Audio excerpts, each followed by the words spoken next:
الهادي البشير ختم الأنبياء البدر المنير صلى الله عليه الرب القدير ما ريح الصبا مالت للغصون لا يكثر همك ما قدر يكون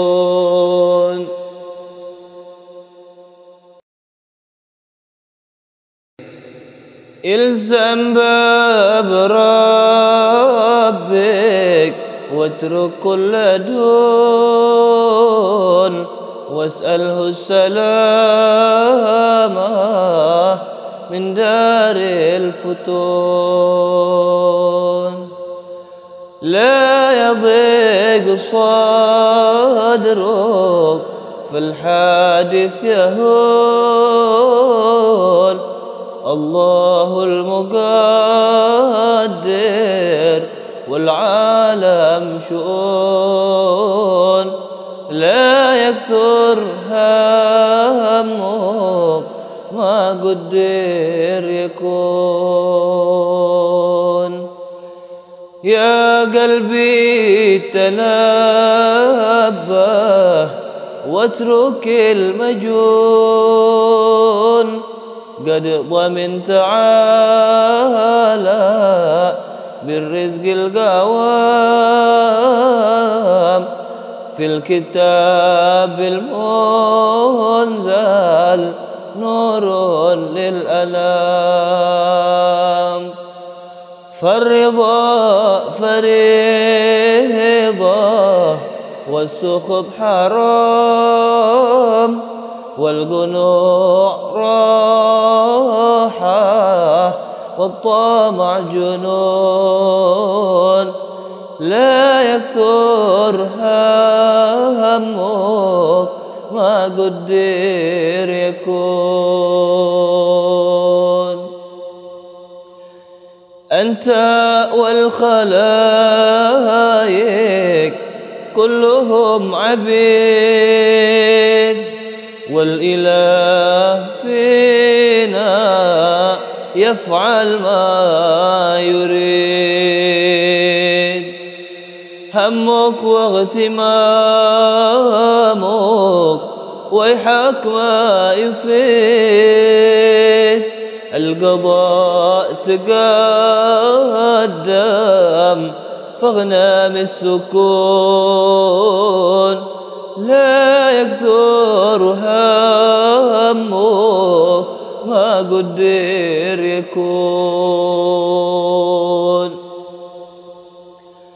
الذي لغيرك لا يصل إليك والذي قسم لك حاصل لديك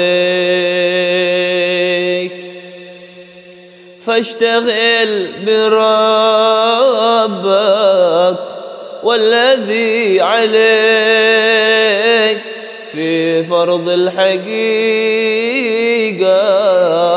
والشرع المصون لا يكثر همك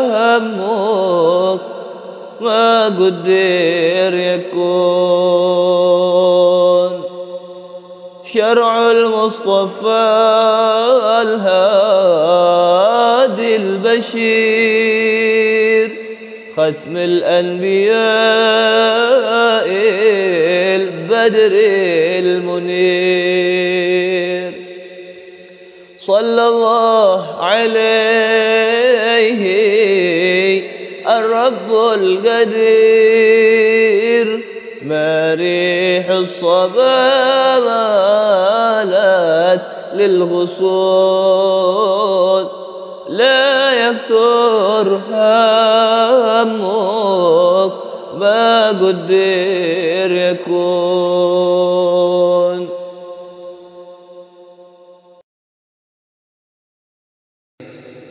الزم باب ربك واترك كل دون واسأله السلامة من دار الفتون.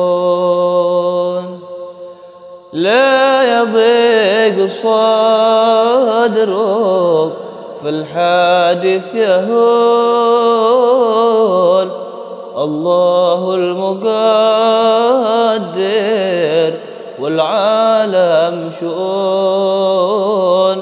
لا يكثر همك ما قدر يكون.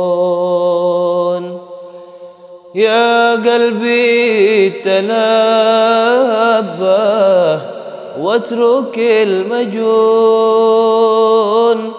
قد ضمن تعالى بالرزق القوام في الكتاب المنزل نور للأنام.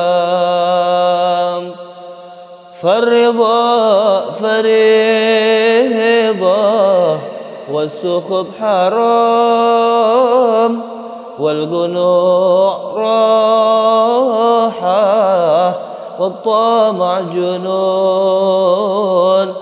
لا يكثر همك ما قدر يكون. أنت والخلائق كلهم عبيد، والإله فينا يفعل ما يريد. همك واغتمامك ويحك ما يفيد، القضاء تقدم فاغنم السكون. لا يكثر همك ما قدر يكون. الذي لغيرك لا يصل إليك، والذي قسم لك حاصل لديك.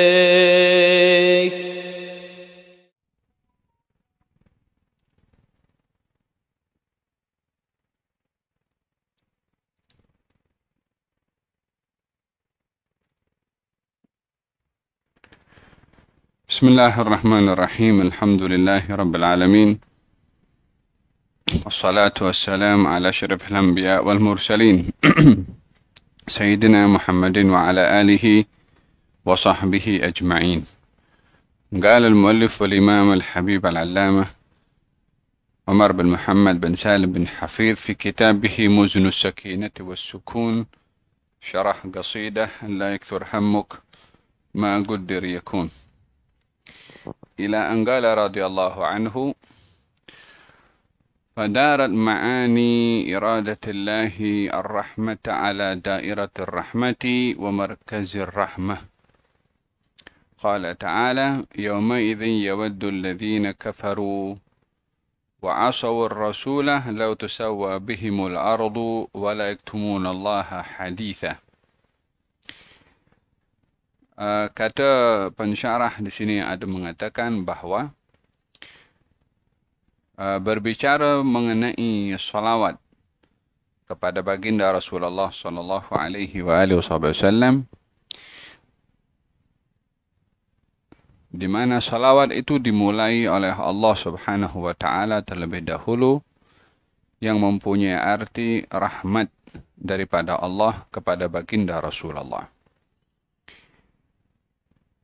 Disimpan oleh Allah Subhanahu wa taala segala rahasia, arti dan maksud dan kandungan rahmat itu pada rahmat yang Allah beri kepada Nabi melalui salawatnya Allah kepada Nabi Muhammad sallallahu alaihi wasallam, sehingga segala makna rahmat itu ada pada rahmat yang Allah beri kepada baginda Rasulullah sallallahu alaihi wasallam.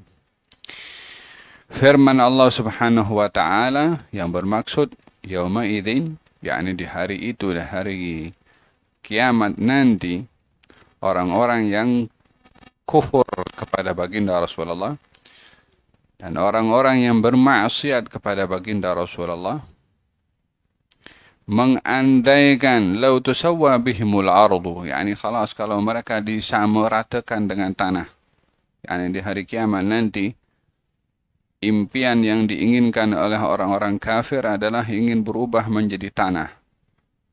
Tak masuk syurga pun tak apa, karena menyesal yang luar biasa sebab tidak beriman kepada baginda Rasulullah. Lau tusawwa bihimul ardu wa la yaktumunallaha haditha.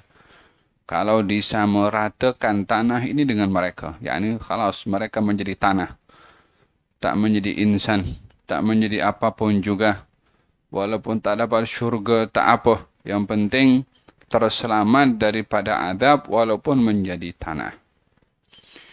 Dan pada ketika itu yang menjadi tanah itu hanyalah binatang sahaja. Dalam surat dalam surat An-Naba, Allah Subhanahu wa taala berfirman la takallamuna illa man adzina lahu ar-rahmanu wa qala shawaba dzalika al-yawmul haqq فمن شاء اتخذ إلى ربه مآبا إنا أنذرناكم عذابا قريبا يوم ينظر المرء ما قدمت يداه ويقول الكافر يا ليتني كنت ترابا. Orang kafir pada ketika itu hanya meminta kepada Allah untuk menjadi tanah. Itu punca harapan mereka pada ketika itu, penyesalan yang luar biasa. Apa sebabnya? Enggan untuk beriman. Wa ma ma'na wa asaw ar-rasula wa qad qala kafaru. Kata pensyarah di sini mengatakan, kata Habib Umar,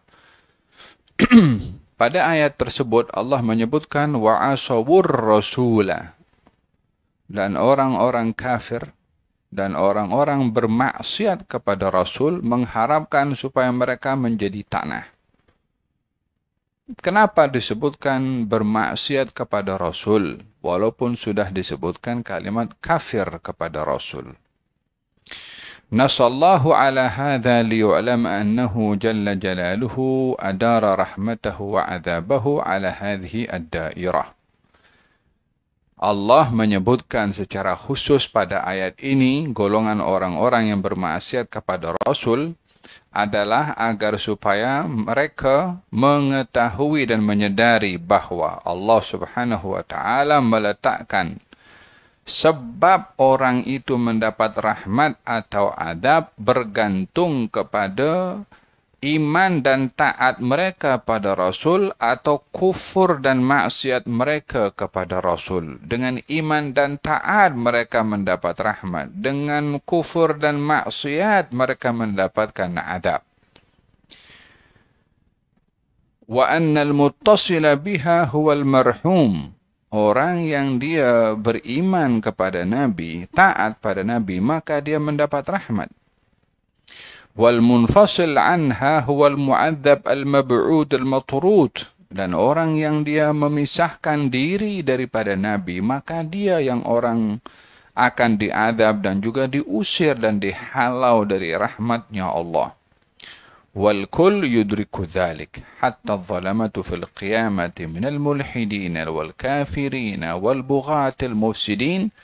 Qala ta'ala وَيَوْمَ يَعَضُّ الظَّالِمُ عَلَى يَدَيْهِ يَقُولُ يَا لَيْتَنِي اتَّخَذْتُ مَعَ الرَّسُولِ سَبِيلًا.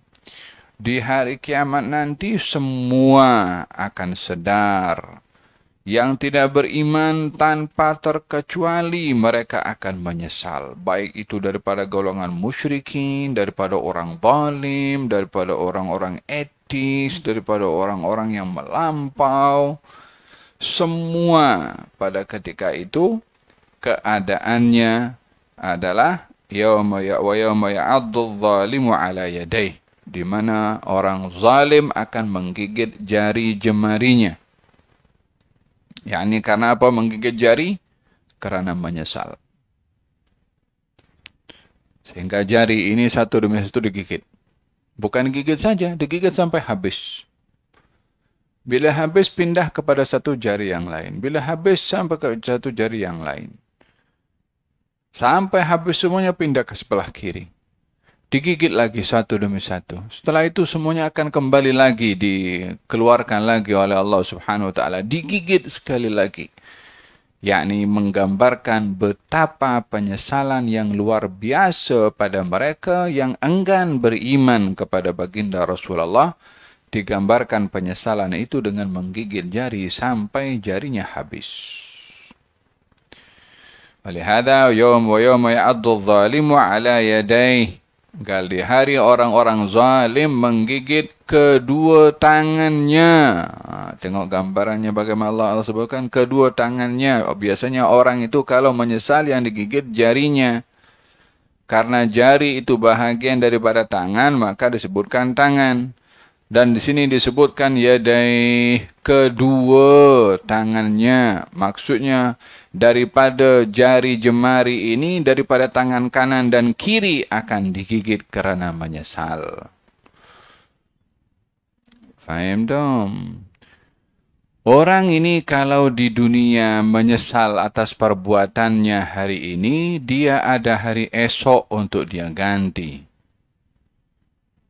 Orang di dunia ini bila terlepas peluang minggu ini, dia kalau diberi panjang umur, masih dia boleh ambil peluang ganti pada minggu hadapan, pada bulan hadapan, pada tahun hadapan. Di dunia, selagi masih diberi umur oleh Allah, masih berpeluang untuk terselamat daripada menyesal. Tapi kalau sudah di akhirat nanti, maka tiada lagi makna pada penyesalan kerana tidak ada ganti bagi atas apa yang ia sesali ketika berada di dunia. Tak ada lagi berpeluang untuk menggantikan. Tak ada lagi berpeluang untuk dia cover apa yang dah terlepas daripada perbuatan-perbuatan baik. Oleh sebab yang demikian, kata dalam hadis Nabi Muhammad SAW, beliau bersabda, la yatahassar ahlul jannah fil jannah illa ala sa'atin marrat bihim lam yadhkurullaha ta'ala fiha atau kama qala. Tidaklah orang-orang di syurga itu nanti menyesal, melainkan mereka pasti akan menyesal kenapa di dunia ketika ada masa tidak digunakan masa itu untuk berzikir kepada Allah. Yani jangankan orang yang masuk neraka menyesal, jangankan orang yang kafir, orang yang taat pun juga menyesal nanti. Kenapa di dunia ada masa untuk beribadah tak dimanfaatkan? Kenapa di dunia ada waktu diberi oleh Allah tidak dimanfaatkan? Faham dong? Ada penyesalan yang luar biasa. Oleh hada di akhirat nanti di antara namanya adalah Yaumul Hasrah, hari orang menyesal. Dan gambaran orang menyesal macam-macam, di antaranya pada ayat yang kita baca ini. Ya wa yawma ya'addu dhalimu ala yadayhi. Di hari orang-orang zalim akan menggigit kedua tangannya, digigit ya Allah. Yaqulu ya laitani ittakhadhtu ma'ar rasuli sabila. Katanya, ya Allah, andai ketika di dunia aku berteman dengan Rasul ini, aku ikut dengan Rasul ini, aku mengambil sunnahnya, mengambil adabnya.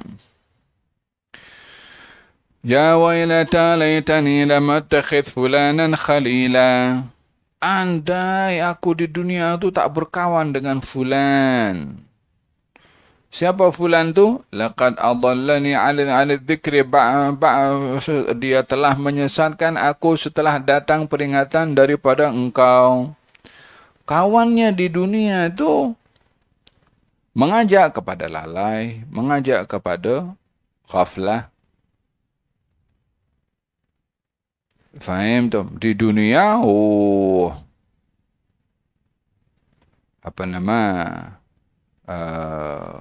saling mendokong. Di dunia saling berkawan. Tapi dalam ghaflah, dalam lalai. Di akhirat nanti akan saling menuntut satu dengan yang lain. سقطت الأحزاب والحكومات والاتجاهات والوزارات ولم يبق إلا محمد صلى الله وسلم عليه وعلى آله. Faham? Di dunia khalas semua akan runtuh dan gugur. Parti politik hancur gugur, kerajaan hancur gugur. Aliran dan pegangan serta kelompok hancur. Kedudukan jawatan habis semua. Khalas. Di akhirat nanti dah tak ada lagi lah. Tak ada nama negara, tak ada nama kabinet, tak ada nama lagi kementerian-kementerian. Mafi. Semuanya hancur binasa. Yang ada, anda beriman kepada Nabi Muhammad atau tidak? Anda ikut kepada Nabi Muhammad atau tidak? Anda tidak akan ditanya nanti, awak daripada negara mana? Awak ketika berada di dunia, duduk di kabinet sebelah mana? Ketika di akhirat nanti tak akan ditanya juga, awak ikut parti mana? Akan ditanya sejauh mana iman kita kepada Allah dan Rasulnya. Sejauh mana kita taat pada ajaran yang dibawa oleh Allah dan Rasulnya. Itu akan menjadi nilai dan neraca. Faham tu? Adapun segala-galanya, kita punya teriakan, kita punya slogan, kita punya komen, kita punya apa saja. Selagi tak ada kaitan dengan ajaran yang dibawa oleh Nabi, tak ada makna pada slogannya, pada teriakannya, pada yel-yelnya, maji. Faham tu? Dan yang ada itu adalah sejauh mana kita praktis akan ajaran dan syariat yang dibawa oleh Nabi Muhammad sallallahu alaihi wa ala alihi wasallam. Faya'lamu al-kull maqamahu inda rabbih sallallahu alaihi wasallam. Di hari itu semua orang akan tahu kedudukannya baginda Rasulullah. Amma kita punya kedudukan tak ada orang tanya pun.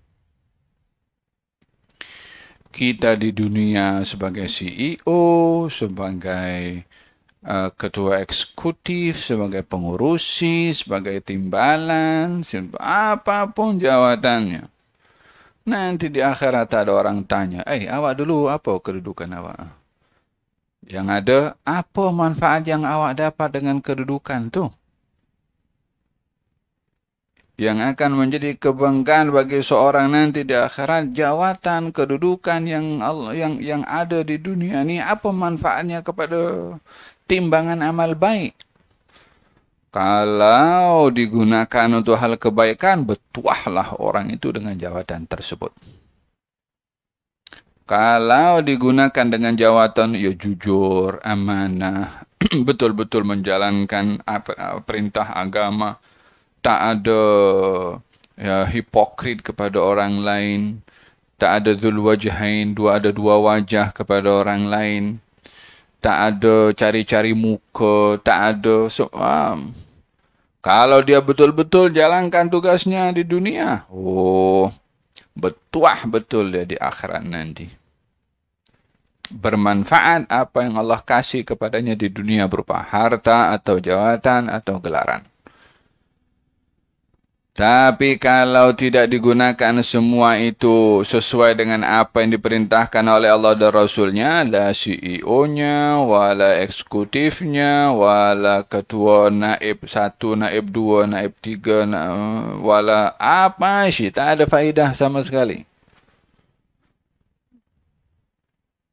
Faham dong? ويتمنى أن تكون له رابطة بهذا النبي وصلة بهذا المقرب. Di akhirat nanti ini baru mereka akan menyesal, andai saya ikut Nabi, andai saya teladan akhlak Nabi. لذلك كان الاشتغال بالصلاة عليه من أقوى أسباب الرضوان. Oleh sebab itu, perlu kita untuk mendekatkan hubungan kita dengan baginda Rasulullah sallallahu alaihi wasallam. Di antaranya adalah dengan memperbanyak berselawat kepada beliau, karena berselawat kepada beliau asbab untuk mendapatkan ridha dari Allah Subhanahu wa taala. Wa a'zam wasail at-tathhir an mukhtalafil adran. Dan berselawat kepada Nabi ini wasilah untuk dosa-dosa dan kotoran-kotoran itu dibersihkan oleh Allah dengan berselawat kepada Nabi sallallahu alaihi wasallam. وسبب قطع العقبات للوصول إلى الرحمن. Dan bersalawat kepada Nabi ini menjadi sebab yang dipermudahkan sebagai seseorang untuk sampai kepada Allah Subhanahu wa taala. Maksudnya punya ma'rifah kepada Allah.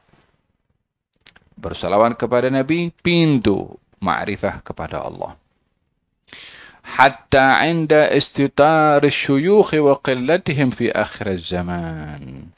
Sehingga kata beliau, penulis mengatakan, di saat-saat berlakunya krisis guru, krisis syekh, krisis muallim di akhir zaman, semakin sedikit guru-guru, maka yang menjadi wasilah untuk kita mengenali lebih dekat kepada Allah adalah salawat kepada Rasulullah sallallahu alaihi wasallam. Sehingga dikatakan salawat kepada Nabi ini adalah syekh, wasilah untuk kita mendapatkan ilmu, untuk ma'rifah kepada Allah Subhanahu wa taala dengan memperbanyak bersalawat kepada Nabi. La ilaha illallah. Maksudnya adalah bersalawat kepada Nabi ini wasilah untuk mendapatkan ilmu ladunni. Bukankah Allah Subhanahu wa taala berfirman, wattaqullah wa yu'allimukum Allah. Bertakwalah kamu kepada Allah, maka Allah akan mengajarkan kepada kamu. Fahimtum?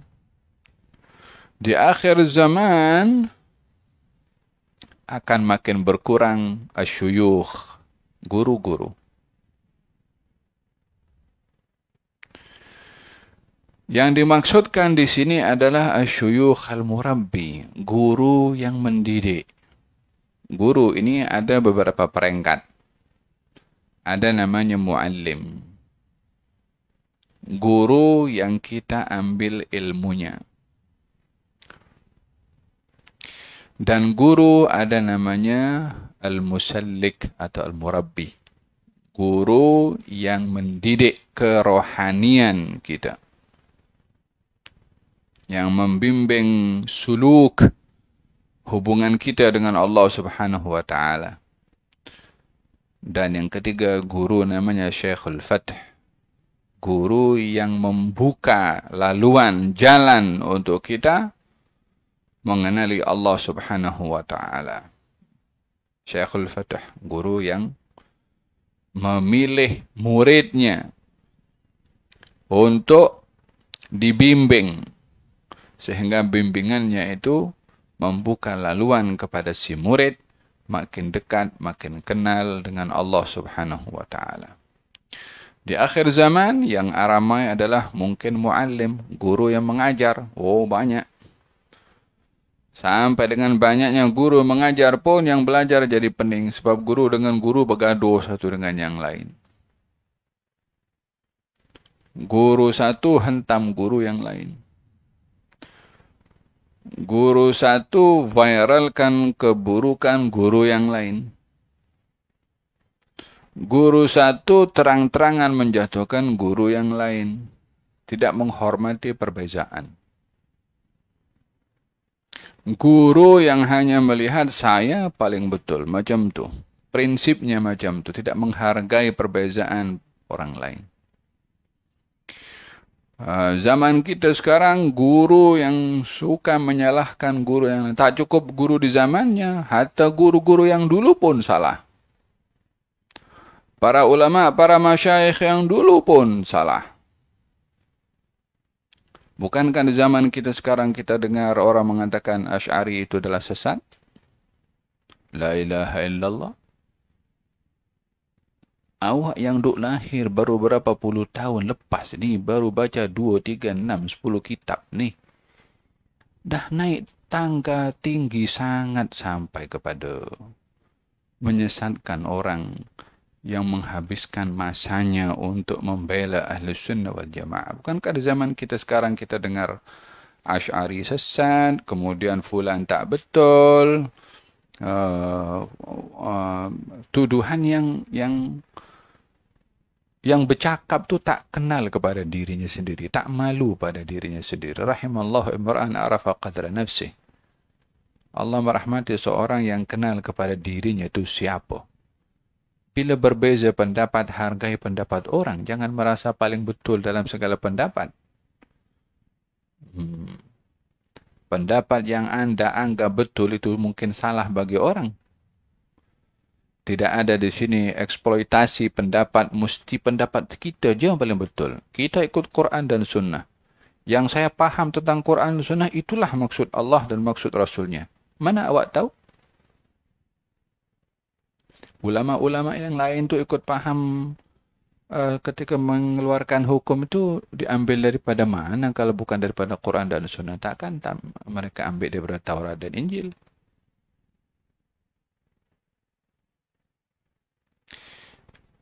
Fahimtum?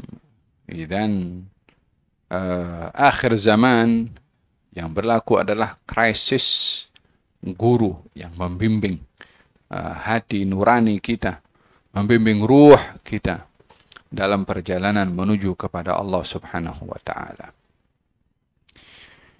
Inna hadzal ilma ilman, ilmu ini ada dua, kata Nabi sallallahu alaihi wasallam. Ilmun fil lisan, ilmu di mulut, semua orang boleh bercakap.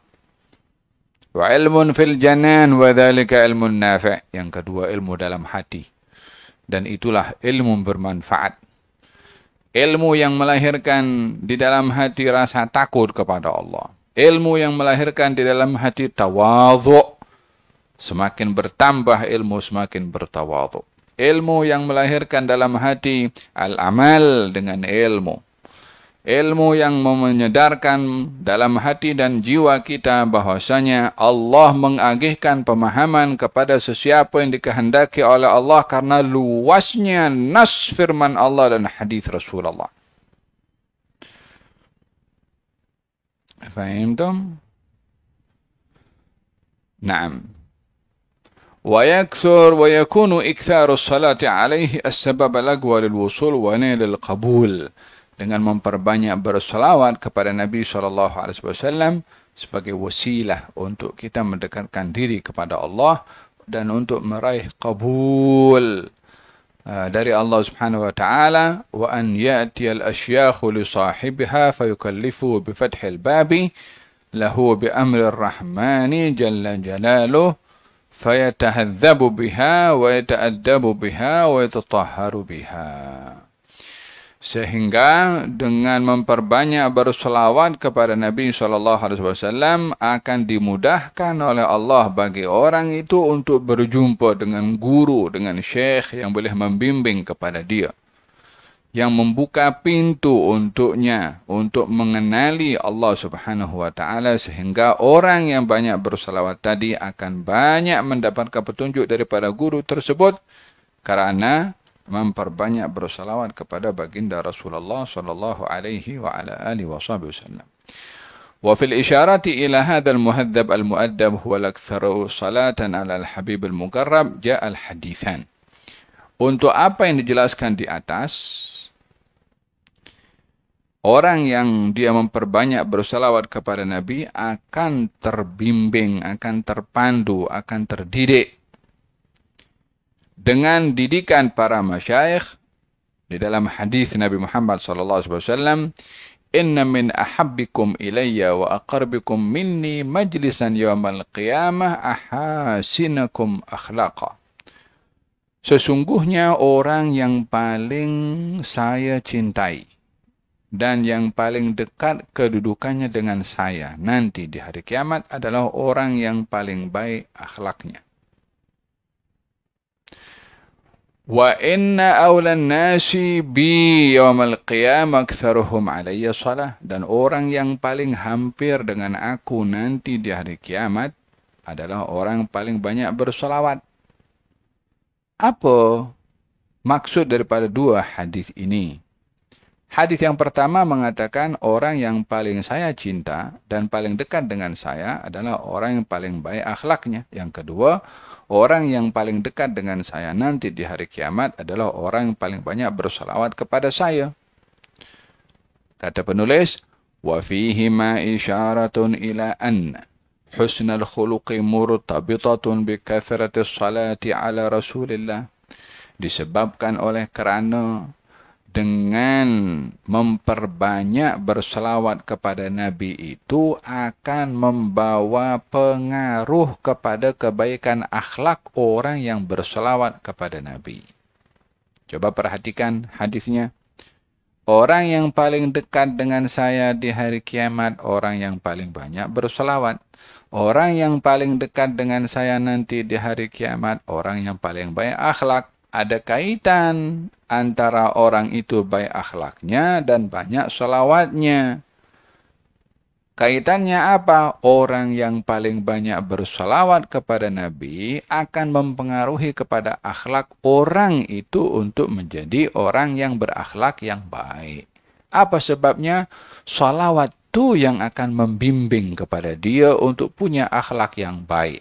Karena orang berselawat kepada Nabi, Allahumma salli sallim ala Muhammad wa ala Muhammad, Allahumma salli. Sebut nama Nabi Muhammad. Bila telus kita berselawat, berfikir, Nabi Muhammad ni siapa? Bila berbicara tentang kejujuran, beliau adalah orang yang pertama mengajar kejujuran. Kalau berbicara tentang amanah, dia adalah orang yang mengajarkan kita amanah. Berbicara tentang ihsan kepada orang tua dan jiran, serta kepada tetangga, beliau juga yang mengajarkan kepada kita. Sehingga tidak disebut nama Nabi Muhammad dalam salawat itu, melainkan bermain dalam fikiran orang yang bersalawat. Dia orang yang jujur, dia orang yang amanah, dia suka tolong orang, dia suka bersedekah, dia orang yang ikhlas, dia orang yang beramal. Jadi orang yang bersalawat ni bersalawat kepada Nabi, ingat kepribadian Nabi. Sehingga ia akan terpanggil, terpengaruhi dengan salawat itu untuk menjiwai akhlak-akhlak yang ada pada Nabi, yaitu orang yang dia bersalawat kepadanya. Itu kaitan hadis, dua-dua hadis tadi bagi orang yang bersalawat kepada Nabi SAW. فمن كان أكثر صلاة كان أحسن خلقا لأنه ينور ويطهر بالصلاة على لأنه ينور ويطهر بالصلاة على محمد. Karena orang yang dia bersalawat kepada Nabi akan diberi nur oleh Allah Subhanahu wa taala dan disucikan daripada sifat-sifat mazmumah. ولا يكون أحسن خلقا إلا من كان أكثر تعلقا بجناب الحبيب sallallahu alaihi wasallam. Tidaklah orang itu menjadi orang yang paling baik akhlaknya, melainkan ia terlebih dahulu punya ketergantungan, hubungan kerohanian, ta'zim kepada Nabi sallallahu alaihi wasallam. Fayukthiru salatu wassalam alaihi fama a'zamaha wa ma a'jabaha wa ma ajallaha wa ma ajmalaha wa ma ahsana qat'aha lil sabasibi wal aqabat wa ma ahsanaha fi ar-rabt bi khairil bariyat. Naam. Wa idza sadarat as-salatu min al-mu'min bit-ta'zim wal mahabbati wasyauq. Kalau seorang itu bersalawat kepada Nabi, salawatnya dengan penuh ta'zim, salawatnya dengan rasa cinta kepada Nabi, salawatnya mengandungi rasa rindu kepada Nabi. Jadi salawat bukan Allahumma shalli ala Muhammad Allahumma shalli ala Muhammad Allahumma shalli ala Muhammad, bukan dengan macam tu salawat. Ayatnya dah betul, Allahumma shalli ala sayyidina Muhammad wa ala sayyidina Muhammad, okey. Atau dengan salawat Ibrahimiyah, dengan salawat-salawat yang lain. Yang mustahab pada salawat tu feeling, perasaan dalam hati ketika bersalawat. Itu kena mesti ada. Kalau tidak, maka dia hanya di mulut saja. Apa yang perlu ada dalam hati ketika bersalawat kepada Nabi?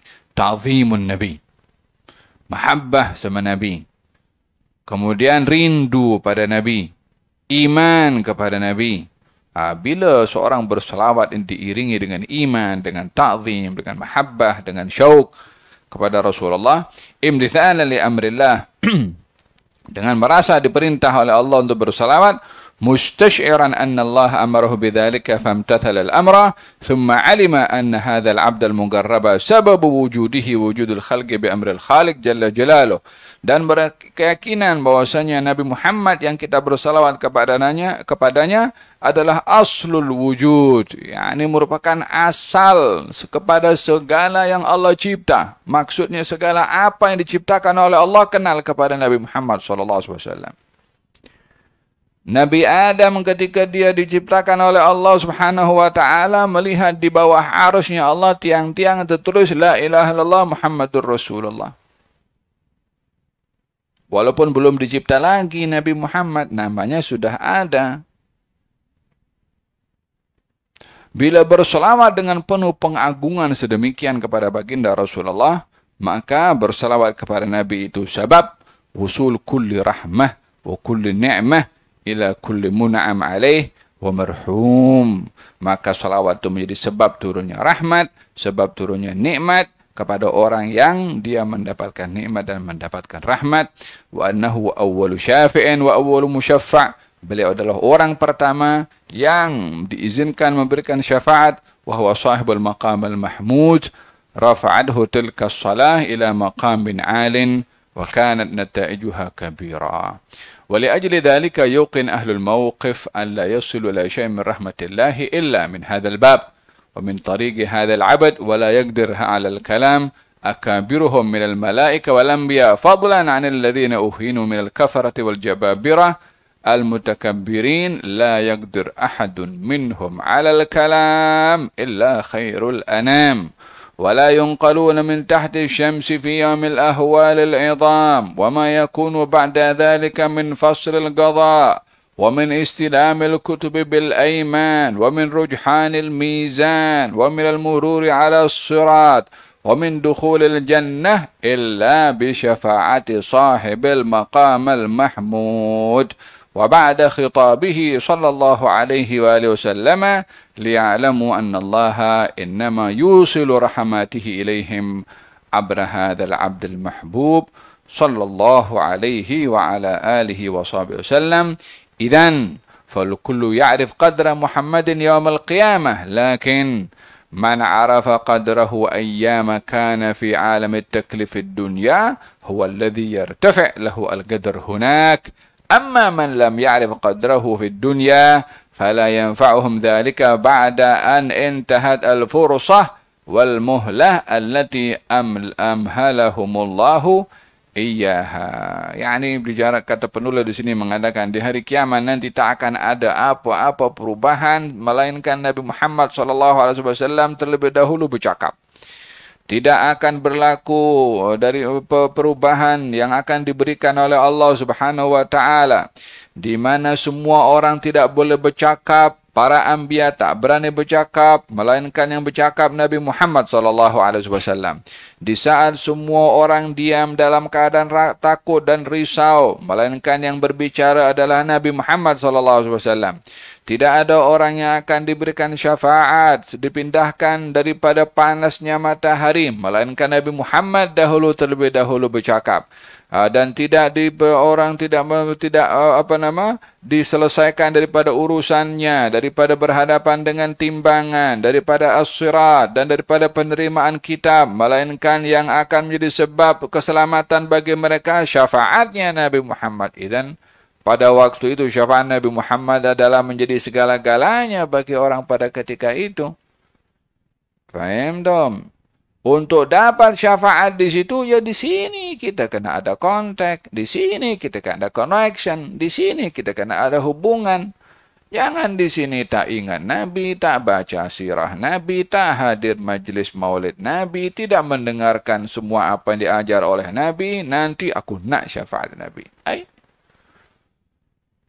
Macam mana? Man zara'a hasada. Orang yang menanam, pasti dia menuai. Kalau dia tak menanam, macam mana nak menuai? Lau bagalu lau fi wadi asa lagharasu ya raid.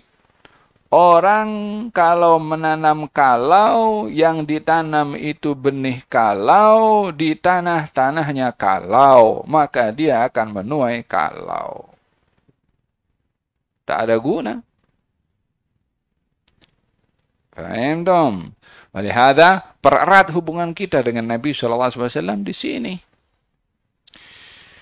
Diakhiri oleh penulis, rabatana Allahu bihadzal nabi, amin. Wa razaqana kathratus salatu wassalam alaihi, amin. Moga-moga Allah Subhanahu wa taala dekatkan kita dengan nabi ini dan menganugerahkan rezeki kepada kita memperbanyak bersalawat kepada Nabi Muhammad sallallahu alaihi wasallam. Insyaallah kita akan teruskan pada pertemuan yang akan datang insyaallah. الفاتح بالقبول وتمامه كل سلم مولى سلشان ضاربات في الدنيا والآخرة وإلى حضرة النبي محمد صلى الله عليه وسلم الفاتحة بسم الله الرحمن الرحيم الحمد لله الرحمن الرحيم مالك يوم الدين إياك نعبد وإياك نستعين صراط المستقيم صراط الذين أنعمت عليهم غير المغضوب عليهم ولا الضالين ربنا تقبل منا صلى الله على سيدنا محمد وعلى آله وسلم الحمد لله رب العالمين تقبل الله.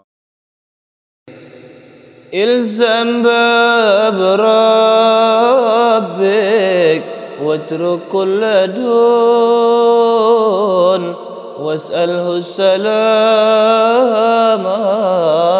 من دار الفتون.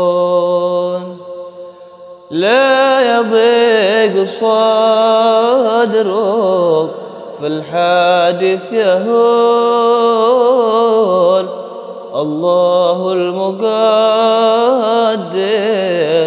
والعالم شؤون. لا يكثر همك ما قدر يكون. يا قلبي تنبه واترك المجون. قد ضمنت تعالى بالرزق القوام.